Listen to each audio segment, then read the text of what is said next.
fe yenhwe na yedi enkomo fofora na enkomo twetwe sonko ne nkyerehye sonko akoso na we ne yekwane ya befa so na abefo ntenten afidie kwaso no ene kwan fofora ba ye behwe na fe wi asensakyera na se wi mu nsakyera no yebetime akura mu ye na nkwankofa wo hawo amro my Ghana ne senti ene ku ahodo bi ahia ya wonom aye enkyerehye.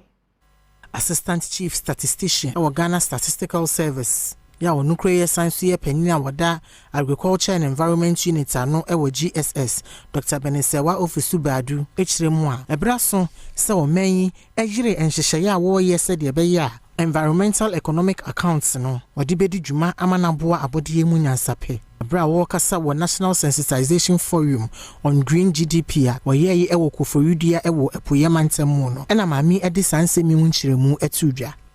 As you produce it, you deplete the natural resources. And no, you infer and cut GDP no. Into green GDP, idea of person you say GDP ni de be omu produce. Statistical service juma annual any quarterly. Until now no, I say ye compile most of the accounts. Ye beti mienya how environment na ye free GDP nimu eno ne dibenya green GDP na eno ne say your economy is sustainable. Saadwumedie Ghana Statistical Service ene ya wonya emwa efree Food and Agriculture Organization ye wo United Nations mu na kebiomufo ya wo Regional Statistical Service, Environmental Protection Agency, Agriculture Officers CSOs ene afrobi ene ko asie. Principal Environmental Officer ewo Environmental Protection Agency Kwame Boachi Fredua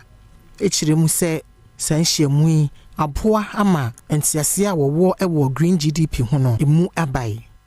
Tini nyina no eboa yen hwe yensu yi GDP ya ye kan ho ya ni nyina no ne fa na ne kase pa no so ni nyina gina saa enyema nyame abode ene enyema ye kan wasem se gold ni oil ni ya saa nyina o nyina fi ho Ghana enyema ye produce ewo financial ne banking ni nyina ye service ewo ho but environment no nyema no so emu doso nti ehu hia ma se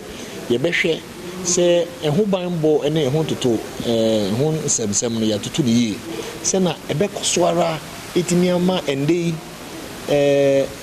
ene enchirimba ebeba obian so benya ne chefa wo